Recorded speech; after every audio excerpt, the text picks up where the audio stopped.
Hello everyone, how's it going? Dr. Incompetent here, and let's resume our complete beginner's guide to Stellaris, shall we? We are building up a little bit our empire, and we are working on colonizing Alpha Centauri, and Sirius Prime is already there. Now, there's a lot to explain still as we expand, and coming back, let's just take a look at where we are on the outliner. All of our planets are currently doing something, so that's fantastic. This construction ship right here is waiting to be able to build a starbase, because we want to get this system as soon as possible. It's rich in minerals, but it's also an amazing choke point where if we control this system, then all of these, nobody can get to us except through right here and right here, which is kind of crazy. It's not a very big system, if or a big empire if we do that, but at least that can be the beginning of an internal defensive measure for the beginning of the game. Now, I have the influence and the alloy to tell this ship right here to go ahead and build a starbase, and it will. And then this guy is on automation, so he's going to go build a mining thing to collect that. That's fine. Now, I really haven't mentioned this yet, like I said, because there's just so much to talk about. But you'll notice how this planet right here is only 30% habitable because it's an Arctic world for humans, and it's red. But it's important to know that if, as we move out in the galaxy and we start to meet other species, other aliens, if we become friends with them, more cosmopolitan, meeting people, you can then use those different species to colonize once they start living in your system. So like maybe you have some people with an embassy, and some humans live in other empires, and then other species live in your place. And what that means is, even though this isn't good for us now, maybe it will be later if we become friends with a species that can live on an Arctic world, for example. So meeting people is going to help us to take advantage of these, in addition to terraforming, but that's further down the road. Okay, so I'm happy with everything that's happening here. We're moving out and eventually going to go here. Let's just check our factions. The approval is good there. That's completely fine. And how's our research looking? Now remember, we are doing 2 special projects, hallucinogen removal and probe the dimensional portal, both of these. So once those get done, we can go back to regular research, but I like doing special projects. They can really, really alter your gameplay by giving you some pretty nice bonuses, or changing the parameters of your decision-making depending on what you reveal. These 2 systems are good. We want to get them eventually. This one more so, but we don't have the influence yet, and the priority is here. Now, let me check in with my science ships. I have this one out here, which is perfect. We need to be exploring in this direction. I have the Einstein, which is going to chart this system, which is also great. We have this ship up here, and then we have the Hubble, which is working on this archaeological site. Now, you could click on that, and you could see that it's only difficulty 1, so I'm fine sticking with message in a bottle. Another thing you want to do when you resume playing, if you haven't been playing in a second, is to just check your situation log. Message in a bottle is actually right here, as are the special research projects that we have. You can see the progress on those. Habitable worlds, we're up to 5 out of 8, and we haven't really found any artifacts yet, but we're hoping to find some. So I'm going to unpause the game. System survey complete. Just tremendous. Done with the system survey there.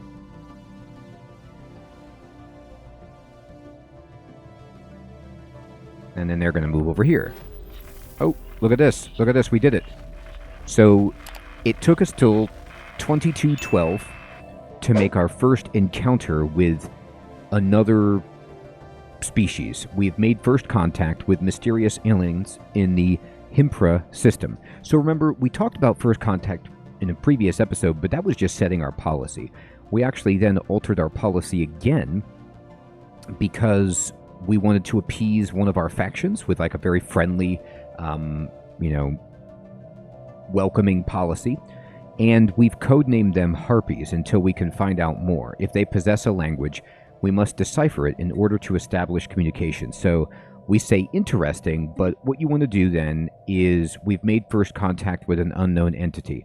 Now, as soon as we click OK, oh good, it didn't unpause the game. What you want to do after that is click on this satellite dish, the first contact icon up here, and it opens up the first contact screen. Now, once you're in first contact, you need to go here in the upper right where it says Stage 2. Stage 1 is just like we met somebody. Stage 2 is assign an envoy to learn more about the Harpies. We click on this, and we have 3 envoys, and they're all doing nothing. You can see up here on the ribbon, 0 out of 3. We have 3 total envoys. None of them are working, so you just click on any of them to put them on this job. Now, they're going to work on cracking the code to learning the Harpies language and communicating. You can see it's difficulty 5. And this envoy, doesn't have any bonuses or anything. We just started this, but this is our race. You are actually, most of the time, if not all the time, racing the other species to see who can learn the language first, because whoever wins this kind of like understand the other first gets to initiate contact, and you definitely want to do this as soon as you possibly can. And once they're set there, they're going to be working on cracking the code. And we'll just leave that there. And let's go. Okay. Contact report, enigmatic spacefarers. So this happens when you actually meet another species, which is that people on Earth can't believe it. They're like, oh my goodness. And it says here, despite the intentions being unknown, the atmosphere on Earth following the report from our contact fleet can best be described as rapturous. People are thrilled with this. Oh my gosh. Well, when it rains, it pours. We already now met another species in the Serpus system called fairies. So, oops, I don't need to do that. Let's go say interesting and pause the game and click on the second first contact window for the fairies and assign another envoy to that. Now, you can see here that Quiton can't be moved off of this project for another 353 days. So once you assign them, they're kind of locked in, to that business. But we had some free ones, so no problem at all. Great. All right, and here we go. So both of these, by the way, if you look at first contact, in the Himpra system, so Himpra is down here. You could see on the galaxy map, actually, the hexagon with the satellite dish is where you met them. So it gives you a general idea of where these aliens are. And that kind of helps you orient, like, maybe where you want to build defenses, because there's aliens in that vicinity. There's going to be aliens eventually everywhere, but we don't know that yet.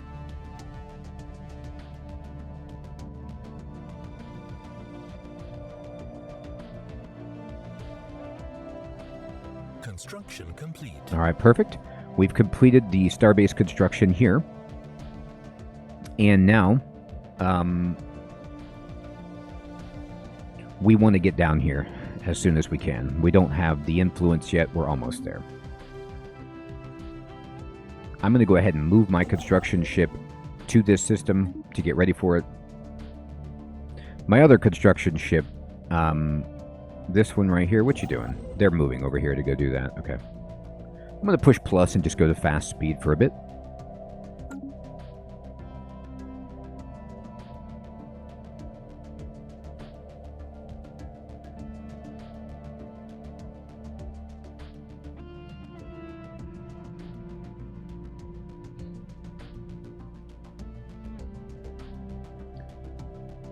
And okay, great. I'm going to pause it It actually pauses it for you once the anomaly is here.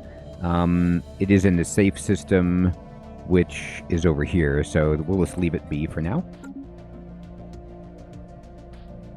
Unpause it. And pause. We have a first contact event happening. So in this case, we had a setback. So we tried to understand their language and it didn't work. And unfortunately, we get -2 to insight, so it makes it even harder to get a breakthrough. But what happens is, like, every time this bar fills up, then we roll kind of to see if we make a breakthrough or not. And we're just going to keep trying to make progress on this. We found another system that is tundra, unfortunately, but it's there. System survey complete. Okay, tremendous.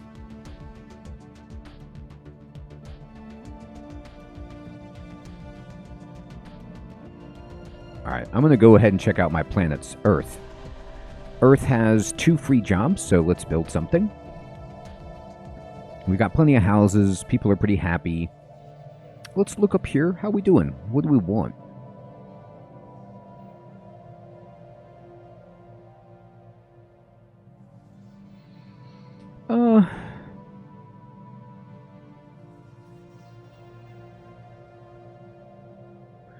I'll tell you what, I'm never going to be upset with some more minerals, so I want to build a mining district, but wait, I can't, because all of the districts have been built until we rip off some blockers. So let's go to features, and let's start doing it. I'm going to go ahead and clear out these slums. I'm going to go tab. Oop, wait, did I undo that? No, it's there. And there's 4 free jobs here. So we don't really need to make any jobs. I'm fine with that number. We'll just leave this and let it grow. Once we have a few less available jobs, I'll build another building or district for people to do something with. And we'll just go ahead and unpause it. Oh, okay. So this is, you could tell right here with this symbol with the question mark, this system is most probably under the control of the Harpies. So that's like the edge of their empire pushing up against ours. Now we could make this a choke point and this a choke point, but sometimes, depending on the other species, they don't like you building super close to them. I mean Himpra, sorry, not Umic. Let's see, what do we do? Archaeological site pending, okay. So we're making progress. We're going to say translate more lyrics, so we're going to just keep on going. And do I have enough here? Yeah, build the outpost. Great. Anomaly found. Okay, we found an anomaly. I'll just leave it be. Blocker cleared. Great, Earth is done with its blocker. So now we only have 1 free job because by clearing that blocker, we made a pop. So that pop came in and took one of the jobs. So that's great. So now we have a free district, which we can do whatever we want with. And I'm actually going to build a city district because I want more buildings.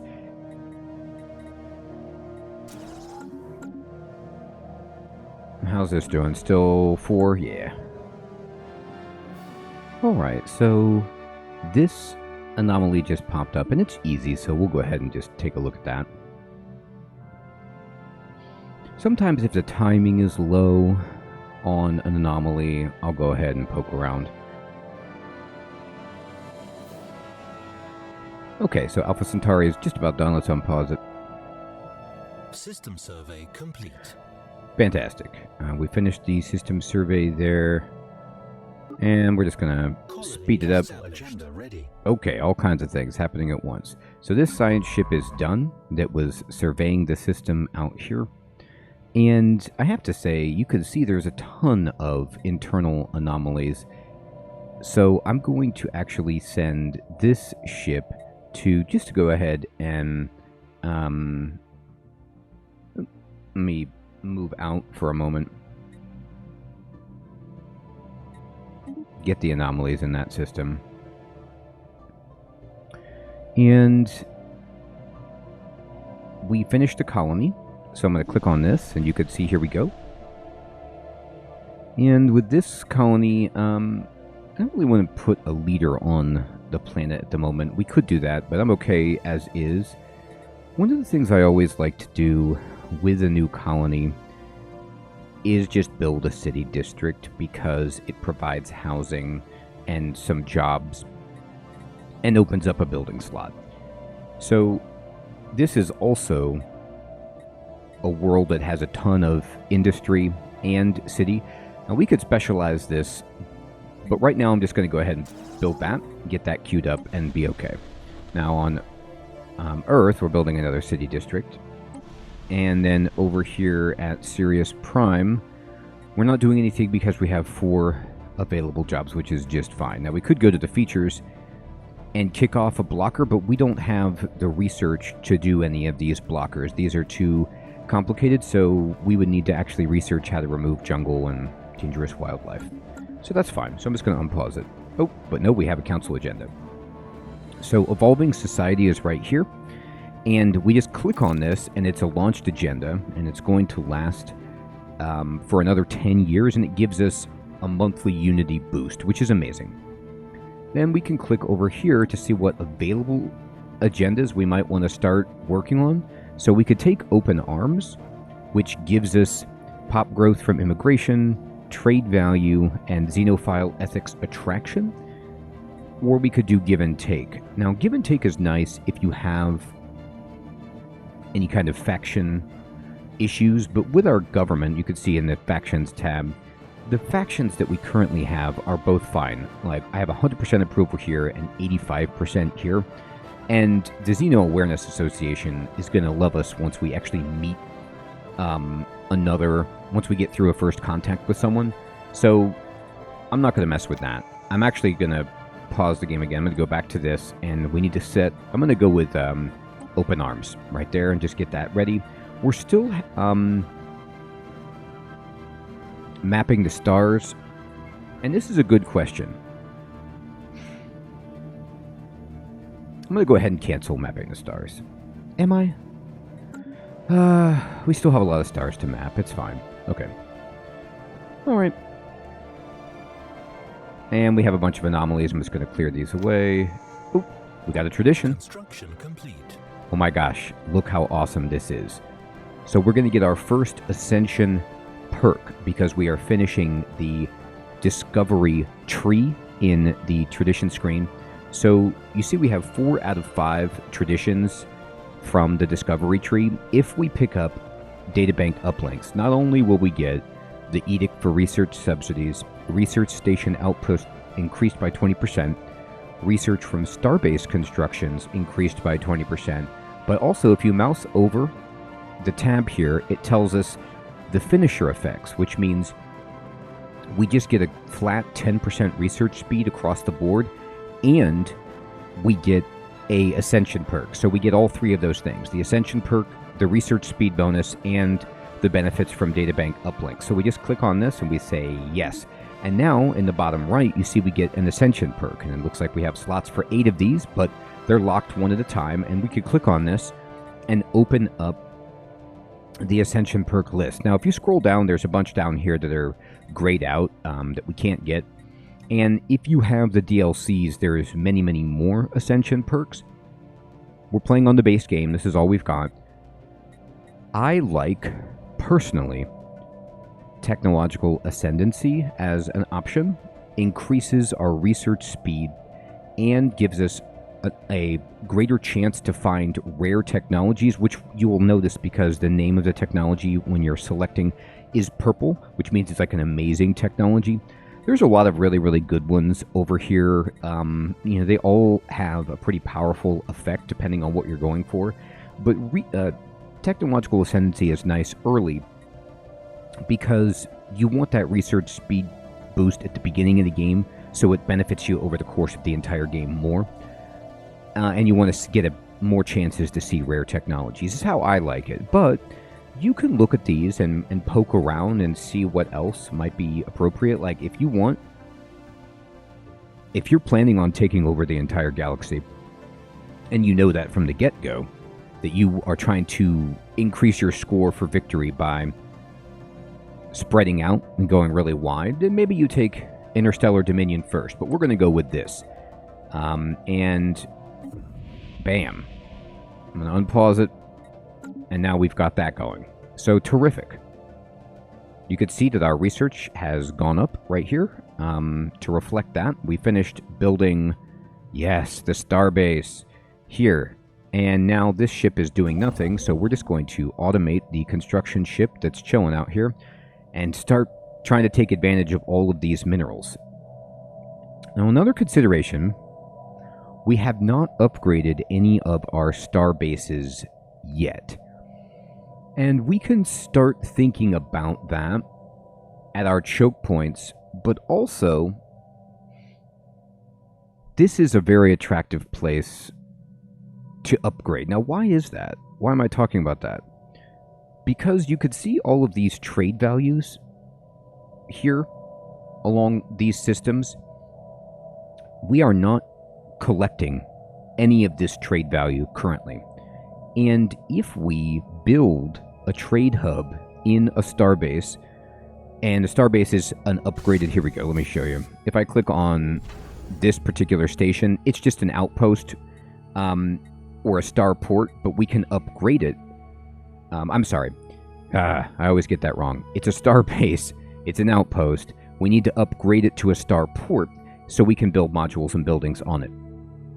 If we did that, we could build a trade hub, and then just with one trade hub, it would collect everything within one system of Rookbot, and then send that value back home to Earth, our capital. That would be a lot of money. The trade value is typically converted into cash. You can do other things with trade value if you have conversion methods, but that's really good. That's a really nice thing. The only thing we have to worry about is that currently we have a starbase capacity of 3. One of them is already upgraded here, so we can only do 2. And defensively, we'd probably want to do this one and this one. But,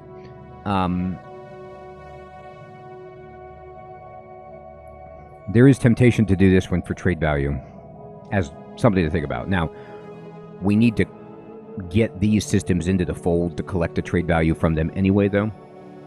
So there's also that on the line. I do see that we have some harpies over here. And you can tell we know that somebody controls the harpies this system. So we could try to take these 2 choke points as our external border, or just be satisfied with this for now. Another option, of course, would be to just upgrade this, make this really strong, and capture these systems, but not fortify them too extensively. If they get taken, okay, they get taken, but no one's getting past this line. That's an option. Until we can get more starbases. We can get more starbases by expanding our system even more, but we need influence to do that. Now, there is some truth to the fact that if I upgraded this to a starbase and built a trade port, we would get all the trade within one system of 2, which would be these 2 right here, anything that has trade. And if we built another trade hub, we could get it 2 systems away, and then get all of the trade out here. That's a nice economic idea, but by building trade hubs, like if I click on 2 and I go to the star base that's here, when you upgrade to a starport, you get 2 modules in one building. If I put both of my modules as trade hubs, I would not have any slots to do anything else, which isn't very defensive minded. It's not very militaristic. Like, we might want instead to have a shipyard. So if people try to attack us, we can build a bunch of ships right there, or reinforce the fleets that are stationed there, for an example. So these are things to think about. Also, if we wanted to, we can go down here to the bottom of the tabs on the station and click the defense tab, and we could throw in some defensive platforms to we could currently build 3 to put some, kind of platforms with guns basically out around the station to defend it and fight. And that's certainly a good idea. But for us right now, because we're not under duress, I think just upgrading this is the better idea. So I'm going to click upgrade. So you see it costs 200 alloys and 360 time to upgrade it, and it goes into the queue, and it's working on it now. I'm going to push M, go back to the galaxy map, and I'm going to look around out here. And I think this is going to be the edge of our system, of our empire, rather, right now. We'll probably build more, but it's just so amazing that we can go here and here with our starting 3 star bases, and then just have a very, very good inner curtain. So I'm going to click on this, and I am going to also upgrade this one. Okay, there we go. Okay, nuclear devastation. Our survey of Surface 4A has revealed that it used to be a pristine continental moon with a mild climate as little as 1,000 years ago. In stark contrast, the atmosphere today is extremely toxic. The surface highly irradiated, and the world has long since lost the ability to support life. We've detected signs that the moon was the scene of an incredibly destructive thermonuclear war waged between factions of a relatively advanced indigenous pre-space civilization. What a waste. So that's unfortunate, but by investigating this, look at this. Now, Surface has 2 society and 2 engineering research points on it. So you could see they're added here to the totals in that system. So that's kind of cool. All right, so we got the excavator trait on one of our leaders.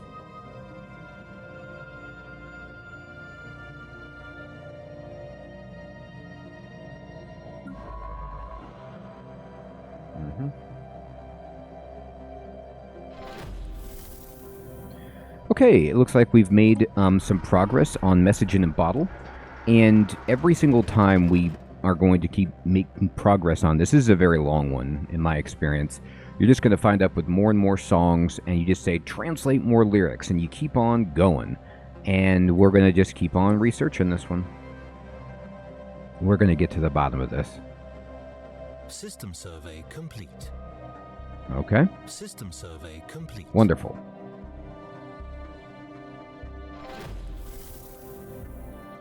Alright, first contact event pending.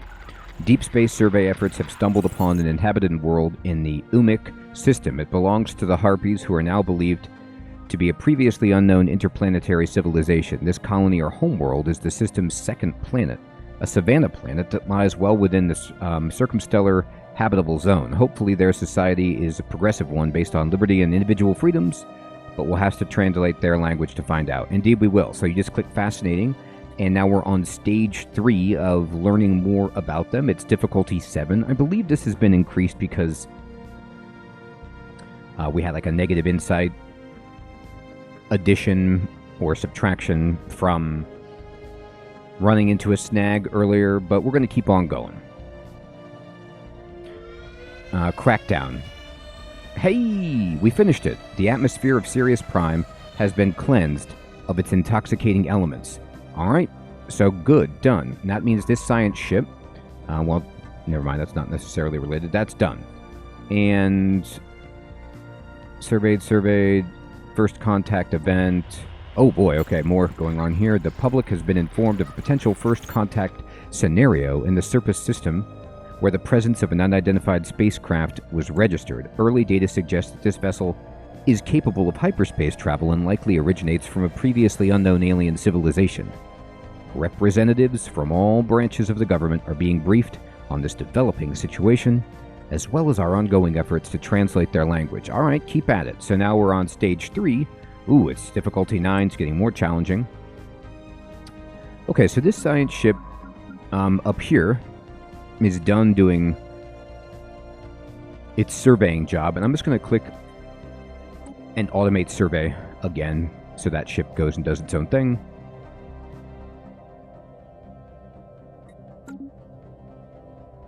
Okay.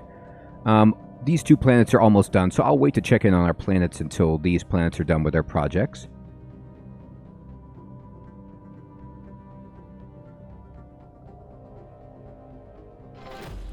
Construction complete. Okay. So,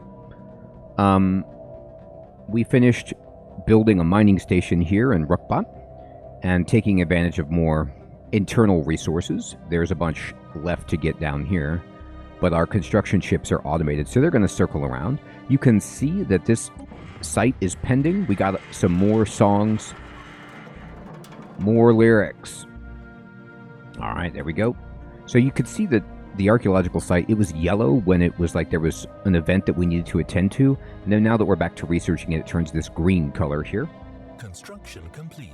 Okay, good. We finished the both of our star bases, or are upgraded to starports. And now we can start doing things to upgrade these positions in a variety of manners, and we need a little bit more influence to capture this system, so I'll wait. But I'm going to go ahead and click on, you can see now, 2 and Lyrae are star bases down here on the outliner. The shipyards are separate, and Sol Station is a star base, but because it has a trade hub and a shipyard, it counts as a shipyard because it can build ships, so it shows up as such in the outliner. It also has a crew quarters as its building, and it has no defensive platforms, which that might seem ridiculous, but honestly, we're not worried about that right now. If anybody's going to come get us, there's no wormholes that I can see. The only way is through our external borders at our choke points, so they have to go through those first. I'm going to click on 2 right here, just because we know there's some aliens down here. We haven't quite found out how far away people are up on our northern border. And I'm going to go to Starbase, and you can see now we have 2 module slots in the building slot. Now, if I were to build a trade hub, I wouldn't really get that much, which is upsetting. And you can see right here, it is because trade collection range is already being collected. Let me show you. I'm going to hold Alt. So you can see that this trade value is now green. It disappeared. So that's because just by upgrading this and without building a trade hub, we get a range of 1 trade collection. So 1 system away from this starbase, we're getting trade. If we were to go to modules and build a trade hub, you see it says in the tooltip at the bottom, Starbase modifier collection range +1. That means we would get everything 1, 2 systems away from 2, which would include this, this, and this once we got it. It would not include this. This is 3 systems away, unfortunately. But Earth would get this once we claim it. We're just not getting this right now because it's not in our borders. But Earth is only 1 jump from that, so that's amazing. So I am actually going to go ahead and build a trade hub. It only costs 50 alloys to get that going. I'm also going to queue up a shipyard because I like having shipyards in my defensive areas so I can just build a bunch of ships or reinforce a fleet that's parked right there, repair, whatever I want to do. And then we're going to go to buildings. Now, what do we want to build here? These bottoms are options to mess with people who are attacking us. The crew quarters makes it so we have to pay less money for docked ships. The resource silos give us resource storage capacity. So these volumes that you see right here, we could hold more, like energy credits, or let's say for minerals. Right now we can only hold 15,000. The resource silo would let us go up to 20,000, for example. The nebula refinery, we can't build because we're not inside a nebula. So I think of these options currently, I'm just going to build a crew quarter because I plan on putting a fleet right there, perhaps, and having to pay less money to support the fleet is a good thing. Up here at this system, I'm just going to drop in, and I'm going to do the same thing. I'm going to build a trade hub, and I'm going to build a shipyard, and I'm going to go ahead and build a crew quarter. If I felt like we were under attack more heavily, I might build guns, I would start building more defensive platforms, and I would probably throw in some buildings that were disruptors or something to mess with ships that are attacking. But I don't see that right now, so I'm not going to focus on that. So everybody, what we've done is we have upgraded, and now you can see we're at our starbase capacity of 3 out of 3. And our borders at these choke points are becoming fortified. We have explored a little bit more. We're progressing our first contacts. And we're going to just continue to grab systems as our influence goes. Anything now that's internal that has a lot of resources for us, we're going to scoop those up so that we can increase our starbase capacity and just the amount of resources that we gather. So everyone, I want to say thank you so much for watching. I hope you're still finding this series to be useful and fun. I'll check you in the next one. Take care.